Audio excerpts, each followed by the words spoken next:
ఎలా అనిపిస్తున్నాయి? 8 నెలల పాలనలో మొన్న క్యాబినెట్ మీటింగ్లో కూడా లిక్కర్ షాపులు పెంచుతున్నారు. గతంలో ఒకటి ఉంటే ఇప్పుడు 2 అయినాయి. ఎక్కడ చూసుకున్నా పక్క పక్కనే ఉంటున్నాయి. ఈ లిక్కర్కి సంబంధించిన పాలసీలో పారదర్శకంగా ఉంటుందని ఈ ప్రభుత్వం ఎలా అనిపిస్తుంది? అసలు ఈ అంశాలు ఎలా ఉన్నాయి? ఈ లిక్కర్ పాలసీలు ఇవి అన్నీ పక్కన పెడితే అండి, పథకాల విషయంలో కొంచెం వెనుగడుగు అయితే ఉంది. అంటే ఇచ్చిన హామీలు కొంచెం లేట్ అయితే అవుతున్నాయి. లేట్ అయినా కూడా ఇన్నాళ్ళు రోడ్లు, గుంతల రోడ్లు మీకు ఆల్రెడీ అందరికీ తెలుసు. ఇప్పుడు ఒక్క గుంతలు కూడా లేకుండా మ్యాక్సిమం 99% గుంతల రోడ్లు అయితే లేవు. ఇదొకటి మంచి విషయం. అలాగే లిక్కర్ పాలసీ అనేది తగ్గించడం కూడా మంచిదే. ఎందుకంటే ఇప్పుడు తాగకుండా ఎవడో ఉండడు, మ్యాక్సిమం అందరూ తాగుతారు. ఒకడు 100 రూపాయలు ఖర్చు పెట్టేవాడు 100 తాగుతాడు, 200 తాగుతాడు, ఎంతవరకు తాగుతాడు. కాకపోతే ఏంటంటే తగ్గించడం మంచిదే. అలాగని విచ్చలవిడితనం అనేది ఉండకూడదు. ఏంటి సార్, ఏంటంటే రేట్లు తగ్గే కొద్దీ క్వాలిటీ తగ్గుతుంది. కాకపోతే ఏంటంటే సంపద సృష్టికి మార్గం అంటారా ప్రభుత్వాలకి? లేకపోతే అంతే కదండి, తప్పకుండా. ఇప్పుడు లెక్కలు లేదే గవర్నమెంట్కి ఆదాయం ఉండదు కదా. కంపల్సరీ ఆదాయం అనేది ఉండాలి.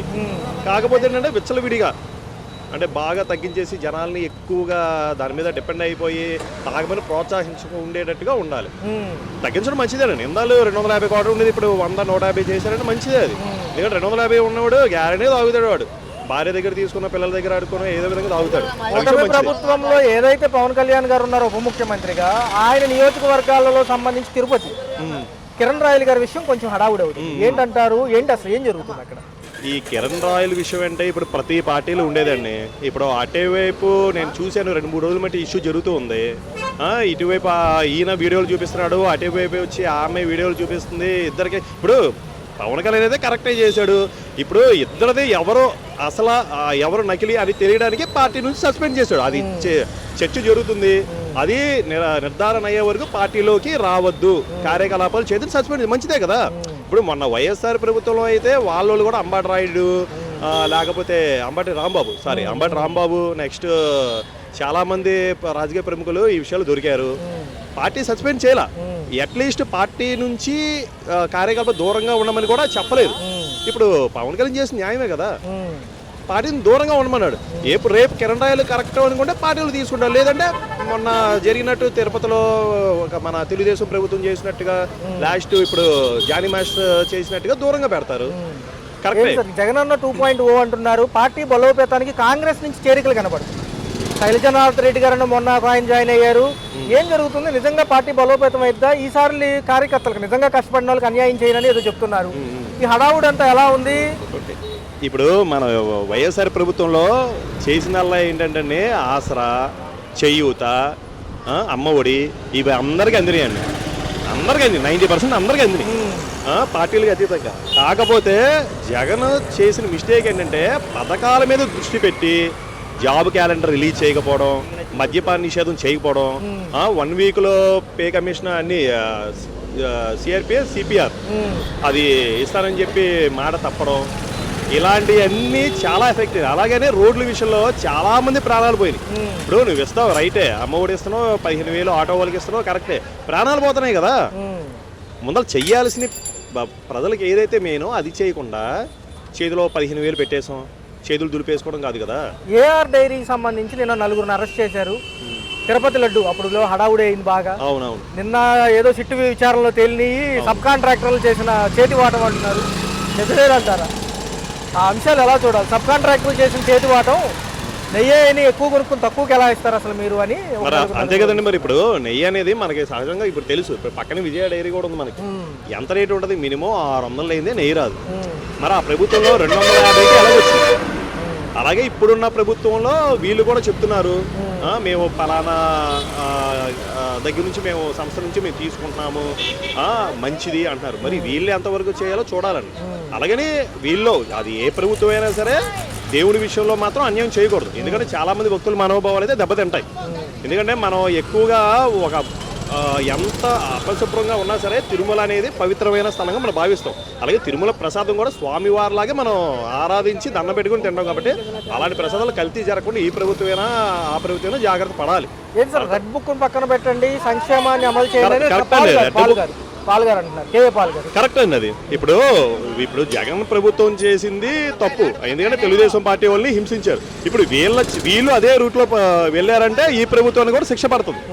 అలా కాకుండా వాళ్ళు చేసిన వీళ్ళు చేసిన వాళ్ళు కాకుండా పథకాల మీద ప్రజల యొక్క సంక్షేమం మీద దృష్టి పెట్టాలండి. ఇప్పుడు రెడ్ బుక్లు అనేవి తర్వాత మొదట ప్రజలకి ఏం చేయాలి, ఇప్పుడు మనం ఈ హామీలు ఇచ్చాం ఎలా నిలబెట్టుకోవాలి, ప్రజల ఆదరణ ఎలాగ చూడగొనాలి, ఇది చూసుకోవాలి. అందుకని రెడ్ బుక్ వైట్ బుక్ అనుకుంటే లాభం లేదండి. వాళ్ళకి చూసుకుంటే 4 ఏళ్ళు ఎలా ఉండబోతుంది? డిఎస్సి నోటిఫికేషన్ ఒకటి పెండింగ్ ఉంది. 20 లక్షల ఉద్యోగ కల్పన ప్రైవేటు ప్రభుత్వ సమన్వయంతో అంటున్నారు. ఒక పక్క చూసుకుంటే ఎమ్మెల్సీ కూడా ఏమో 27కే ఇప్పుడు పూర్తవుతుందంట. మరి ఇవన్నీ ఎలా ఉన్నాయి? నిజంగా జరుగుతాయా? ముందుకు వెళ్తామా? అమరావతి పోలవరం పరిస్థితులు ఎలా ఉన్నాయి ఇప్పుడు? ఇవన్నీ జరుగుతాయా లేదనేది జరగడం అసాధ్యం అండి 90%. కానీ జరిగితే ఎక్సలెంట్, అది జరిగితే మంచిదే. కానీ మేము కోరుకునేది, సామాన్య ప్రజల కింద మేము కోరుకునేది ఏంటంటే నిరుద్యోగులకు ఉద్యోగ అవకాశాలు కావాలి. ఇది మాకు కావాలి. నెక్స్ట్ పోలవరం రావాలి. మాకు రాజధాని చెప్పుకోవడానికి రాజధాని లేదు, రాజధాని కావాలి. ఈ 3 చేస్తే చాలండి. 30 ఏళ్ళైనా సరే ఈ గవర్నమెంట్ ఉంటుంది. లేదు ఈ 3 వదిలేసి అమ్మ ఒళ్ళు, చేతులు, తల్లికి వందనాలు ఎన్ని పెట్టినా సరే నేను ఈ 3 లేకుండా పోలవరం, రాజధాని, నిరుద్యోగులకి ఉద్యోగ అవకాశాలు 20 లక్షలు అన్నారు కదా, అవి లేకుండా ఈ 3 ఇచ్చేస్తాం చేతులు దులుపుకుంటే మాత్రం ఏ ప్రభుత్వానికి మనుగడ ఉండదు. లిక్కర్ పాలసీలు ఎలా అనిపించి గతంలో కంటే మళ్ళీ షాపులు పెంచుతామంటున్నారు, ఎలా ఉంది? ముందు రేట్లు కూడా తగ్గించారుగా, 99 చేశారు, ఇంకా షాపులు పెంచుతారు, ఎలా అనిపిస్తుంది? 12 సంవత్సరాలు తాగుతారు. ఆ మందు తాగి 12 సంవత్సరాలు తాగుతారు. ఎందుకలా కూడా తాగుతున్నారు. చివరికి చైనా దేశం అయింది. చైనాలో 70 సంవత్సరాలు మించిన వాళ్ళు కానీ తక్కువ లేరు. ఆ సంవత్సరం అయితే ఇండియా కూడా ధరలు తగ్గించి షాపులు ఎక్కువ పెడతారంటున్నారు, ఎలా ఎక్కువ పెడితే తాగరా, ఊరుకుంటారా? అంటే మరి సంపద సృష్టికి అదేగా మార్గం. ఇప్పుడు ఏముంది, గతంలో రేట్లు ఎక్కువ ఉండే, ఇప్పుడు 99 రూపాయలు అంటున్నారు. అక్కడ తాగొద్దని పెంచాడు. నేను తాగమని తక్కువ రేటు ఎందుకు తాగరు? ఎలా ఉంది మందు క్వాలిటీ? ఎలా ఉంది? నేను తాగమని కాదు, జనరల్ గా అసలు బయట మాటలు ఏముంది, ఈ మందే బాగలేదు చాలా మంది అంటారు. మరేంటి కూటమి ప్రభుత్వం పథకాలన్నీ చేయగలుగుతుందా? ఏం పథకాలు చేస్తున్నాడు? ఉగాది తర్వాత అంటున్నారుగా. ఏది ఉగాది అయితే శివరాత్రి అయితే సంక్రాంతి ఎప్పుడు చేస్తారో కూడా తెలియదు. అంటే జగన్ గారు ప్రజల్లోకి వస్తానంటున్నారు, ఆయన కూడా. ఏమండి, పోయిన దాని గురించి మనం మర్చిపోవద్దు. వాళ్ళు మాట్లాడితేనే ఆయన మీద ఎదురు పడతారు, మనం ఎందుకు చెప్పాలి? ఆ మధ్య తిరుపతి లడ్డు చూశారు కదా, ఆ తర్వాత నిన్న అరెస్ట్ చేశారంట వాళ్ళని, కల్తీ చేసిన వాళ్ళని. నిజమేనా అవన్నీ? అవన్నీ అరెస్ట్ చేసిన ఎట్లా నమ్ముతారు? జనమే పిచ్చోళ్ళు. మరి సంక్షేమానికి డబ్బులు లేవు, ఉన్నప్పుడు ఇస్తానంటున్నాడుగా బాబు గారు. ఎప్పుడు ఇస్తారంట? ఎప్పుడు వస్తాయి అంట, ఎప్పుడు వస్తారు అంటే చెప్పలేమంటున్నారు, ఎప్పుడు వస్తాయో తెలియదు అంట. అది ఏనట్టే అవుతుందా? అది అయ్యేది కాదు, పెట్టేది కాదు. ఓకే, మనం హామీలు ఇచ్చాము, అమలు పడతామన్నారు, అమలు పడితేనే తెచ్చేది. రైట్. ఇచ్చినప్పటికీ ఏంటంటే గతంలో అంటే యాక్చువల్గా ఏంటంటే సార్, గతంలో కూడా ఏ మందుల కోసమే చాలా మంది చనిపోయారు అన్నారు కదా. ఇప్పుడు కూడా ఏంటంటే మళ్ళీ పెంచారు కదా, ఇంకో షాపులు కూడా పక్క పక్కనే 2 వస్తున్నాయి. షాపులు పెంచినా క్వాలిటీ ఉంది, ఎవరికి ఇబ్బంది లేదండి. ఇదివరకంటే గవర్నమెంట్లోనే ఇప్పుడు మన కూరగాయల మార్కెట్లో కూడా ఆఖరికి స్కాన్లు చేసి డిజిటల్ పేమెంట్ చేస్తున్నారు. ఇదివరకు మందులో లిక్కర్లో కానీ కొన్నిటికి ఆన్లైన్ పేమెంట్ లేదు. అంటే స్వాహా జోబీలోకి అది పరిస్థితి. ఇప్పుడు గవర్నమెంట్ బాగుందండి, కష్టపడుతున్నారు, చేస్తున్నారు. ప్రతి ఒక్కళ్ళు ఎవరిని అనడానికి వీల్లేదండి. ఈ 99 రూపాయల క్వార్టర్ కానివ్వండి, లేదా చూసుకుంటే 1-2 షాపులు ఎక్కువ పెట్టారుగా. మరి జనానికి సౌకర్యం ఇప్పుడు ఇక్కడ లేరు. ఎక్కడికో దూరం వెళ్ళి తాగి స్కూటర్ మీద వస్తాడు, బండి మీద పడతాడు. దానికి ఇదే కదా కన్వీనియంట్గా ఎక్కడ ఉండాలో అక్కడ పెట్టాడు. పైగా దేవుళ్ళు దేవతల పేర్లు తీసేశారు. ఫస్ట్ పని అది. హిందూ మతాన్ని భ్రష్టు పట్టించే పేర్లు తీసేశారు. మంచి పని చేశారండి, చేస్తున్నారు. కూటమి ప్రభుత్వం 8 నెలలు ఎలా అనిపించింది ఈ సెక్షన్ సంబంధించి? నెంబర్ 1 కూటమి ప్రభుత్వం 8 నెలలే కాదు, వీళ్ళు దాదాపు 30 సంవత్సరాలు పరిపాలించినా కూడా ఆశ్చర్యం లేదు. 30 సంవత్సరాలు ఉంటుంది. జనసేన అధ్యక్షులు లాస్ట్ వరకు తోడుంటారా ఉప ముఖ్యమంత్రి గారు?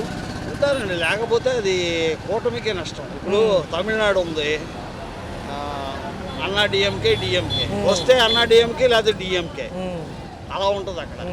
కాబట్టి అలాగా మనం కూడా మారాలి, ఒకళ్ళని చూసి బుద్ధిన్నా తెచ్చుకోవాలి. కాబట్టి మనం అలాగా వాళ్ళలాగా ఎవరిలాగా ప్రవర్తిస్తే బాగోదు. కేజ్రీవాల్ పని ఏమైందండి? నీళ్లు ఫ్రీ అన్నాడు, కరెంటు ఫ్రీ అన్నాడు, తక్కువని వదిలేశాడు.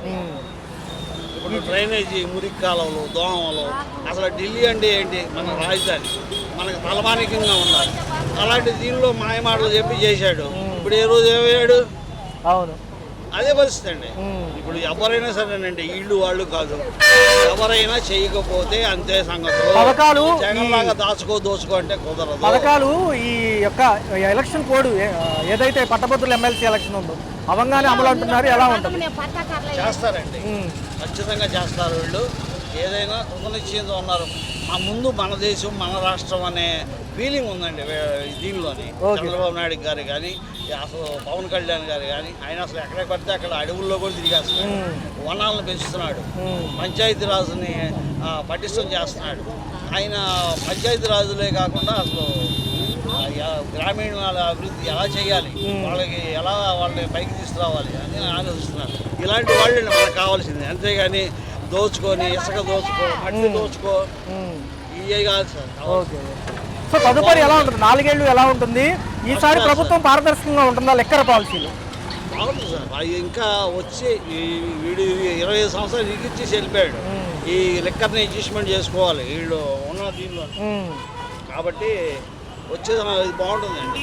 Okay sir. దీని మొత్తానికి కూడా బాగుంటుంది, బాగా చేస్తారండి. ఏం జగన్ గారు కాంగ్రెస్ నుంచి చేరికలు చూస్తున్నారు, అవుతుందా? పని అవుతుందా?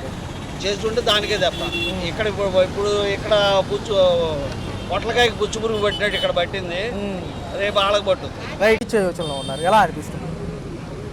నాకు దాని గురించి ఐడియా లేదు. ఎలా ఉంది సార్ మరి ఈ ప్రభుత్వ పాలన 8 నెలలు ఎలా అనిపిస్తుంది?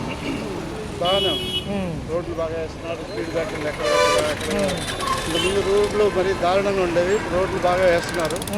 ఆయన ఉన్న బడ్జెట్లో మరి చేస్తున్నారు. అంతా కూడా ప్రభుత్వం అంతా కూడా అప్పుల పాలలో ఉంది కదా, దానికి తగ్గట్టుగానే బాగానే చేస్తున్నారు. తదుపరి సంక్షేమాల కార్యాచరణ ఎమ్మెల్సీ కోడ్ ఎలక్షన్స్ అయిపోగానే ఉంటున్నారు. 27 జరగబోతున్నాయి ఈ నెల. ఎలా ఉంటుంది సార్? మన బడ్జెట్లు సరిపోతాయి అంటారా, లేదా కేంద్రం ఇచ్చిన వేరే నిధులు ఇట్లు మళ్ళించాలంటారా? మళ్ళించాలంటున్నారు కదా సార్ కూడా. కేంద్ర నిధుల మీద ఆధారపడాల్సిందే, సరిపోదు. యాక్చువల్లీ కేంద్రం మీద డిపెండ్ అవ్వాల్సిందే. కేంద్రానికి సపోర్ట్ ఉంది కాబట్టి కేంద్ర నిధులు ఇస్తారు. ఢిల్లీ పట్టం బీజేపీకి దక్కింది, ఎలా అనిపిస్తుంది? ఈయన కూడా ప్రచారానికి వెళ్ళొచ్చారు కదా సార్ బాబు గారు. అదేం లేదు కదండి, ఆయన ప్రచారానికి వెళ్ళినందువల్ల కాదు కానివ్వండి, అగైనెస్ట్ పార్టీ కొన్ని అనివార్య రిస్కుల్లో ఎదుర్కోవడం వలన బీజేపీ ఆటోమేటిక్గా వచ్చేసింది. అంటే సంపద సృష్టికి లిక్కర్ పాలసీ ఎలా సహాయపడుతుంది అంటారు? ఖచ్చితంగా 4 ఏళ్లలో ఇది ఒక సెక్షన్గా తీసుకోవచ్చు, అంటే డబ్బులు కావాలి కదా. లిక్కర్ అనేది ప్రతి ప్రభుత్వంలోనూ జనరల్గా జరగకుండా ఎక్కడ ఉండట్లేదు. అది ప్రతి స్టేట్లోనూ అది లిక్కర్ అనేది ఉంది. దాన్ని కొంచెం వైడ్గా ఎక్స్పోజింగ్ చేయడం వలన ఆయన ఓడిపోవడానికి కారణమైంది. కాకపోతే ఆయన ఎప్పటి నుంచో హెరిడిటీ కంటిన్యూషన్గా వస్తున్నాడు. ఆయన కూడా ఓడిపోయాడంటే కారణం అది ప్రజల్లో ఎక్కువగా నాటుకుంది.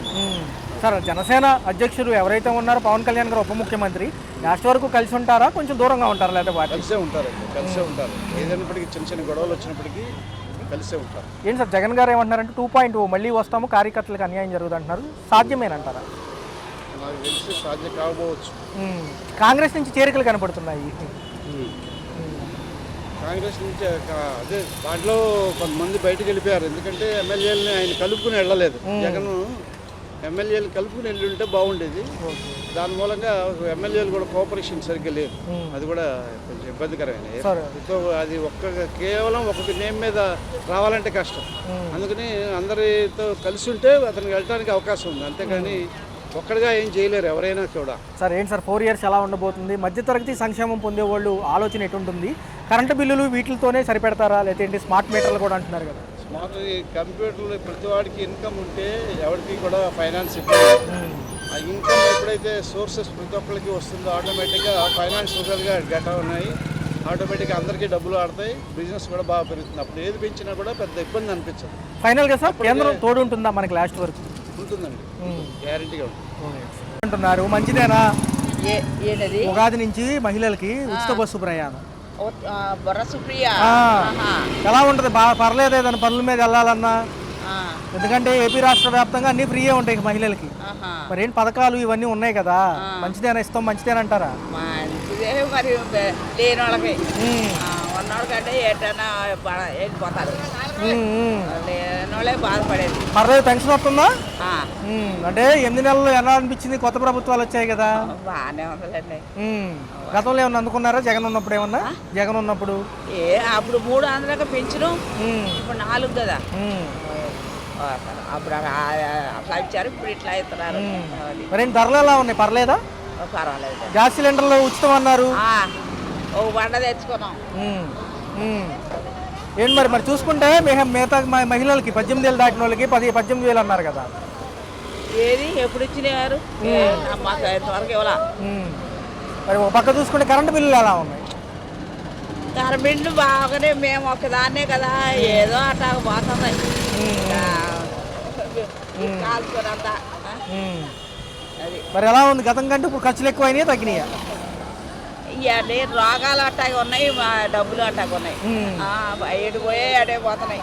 మరి ఆరోగ్యశ్రీ లేదుగా, ప్రభుత్వ హాస్పిటల్ ఒకటే ఉందిగా, అంతే. ఏమైనా ఇబ్బంది అవుతుందా? ఇబ్బంది ఎప్పుడైనా బాగాలేకపోతే ఇబ్బందే మరి. మరి అట్లాగా పడుతున్నాం, ఏం చేస్తాం. ఎలా అనిపిస్తున్నాయి? ఈ లిక్కర్ రేటుకి సంబంధించి చాలా వరకు తగ్గింది అంటున్నారు. రోజు వర్కింగ్కి వెళ్ళే వాళ్ళకి ఇదే కదా మెయిన్. ఈ లిక్కర్ సార్, లిక్కర్ రేటు ముందు తాగే ముందు రేటు సార్, అసలు ఎలా అనిపిస్తుంది? ఈ ప్రభుత్వాలు కూడా ముందు పైనే ఉంటారా? తెల్లవారు లేచిన కాడి నుంచి మందుతో బతికే వాళ్ళు కొన్ని వేల మంది ఉన్నారు. ఈ జనరేషన్ ఎలా పాడైపోతుందని మాలాంటి వయసు మళ్ళీ వాళ్ళకి బాధ అనిపిస్తుంది. కాకపోతే మనం ఏం చేయలేము, చూస్తూ పోవడం. మనం చెప్పినా కూడా వినే పరిస్థితి లేదు. 10-11 ఏళ్ల పిల్లవాడి కాడి నుంచి తెల్లవారు లేచిన నుంచి గంజాయి, సిగరెట్లు, మందు, ఇటువంటి పరిస్థితుల్లో లోకం ఏమైపోతుందా అని మాలాంటి పెద్దవాళ్ళకి బాధ అనిపిస్తుంది. ఎందుకని సార్ గతంలో మందు బాగాలేదన్నారు, మళ్ళీ అదే మందు కదా మళ్ళీ ఇప్పుడు కూడా మళ్ళీ ఎందుకంటారు ఇలా చేస్తున్నారు? ఇప్పుడు కూడా అదే కదా, అదే స్పిరిట్ కదా. ఆ రోజుల్లో ఈ ఇంత అడ్డగోలుతనం లేదు. ఇప్పుడు అవన్నీ కూడా నేను అంటున్నాను, మేము చేయగలిగింది ఏమి లేదు. మా వయసు పోయిన వాళ్ళు, నా వయసు 80 ఏళ్ళు, ఎన్నో చూశాను. కానీ 1970 వరకు కూడా ఈ పరిస్థితి లేదు. 70 తర్వాత ఇలా వచ్చింది. నేను చదువుకునే రోజుల్లో మా మాస్టర్ చెప్పాడు, 1972 తర్వాత పుట్టే జనరేషన్ క్రేజీ జనరేషన్ అన్నాడు. అది నిజమైంది. సార్ చూసుకుంటే 8 నెలల పాలన ఎలా అనిపించింది, తర్వాత సంక్షేమం ఎలా ఉంటుంది, అభివృద్ధి ఎలా ఉంటుంది? 8 నెలల పాలన తర్వాత 4 ఏళ్ళు ఉన్నారు కదా వీళ్ళు, కూటమి ప్రభుత్వం. కూటమి ప్రభుత్వం చూద్దాం, టైం ఇచ్చాం. సంవత్సరం అవుతుంది, ఇంకా 4 నెలలు పోతే సంవత్సరం అవుతుంది. ఏ దేనికైనా కొంత టైం ఇవ్వాలి. ఎందుకంటే మంత్రదండం ఏం లేదు. వాళ్ళు చంద్రబాబు మంచి అడ్మినిస్ట్రేటర్, అందుకు నేను ఒప్పుకుంటాను పూర్తిగా. పార్టీల విషయం పక్కన పెట్టేస్తే చంద్రబాబు గుడ్ అడ్మినిస్ట్రేటర్. మరి అతను ఎలా చేస్తాడో చూద్దాం. Okay sir, wait and see. Right.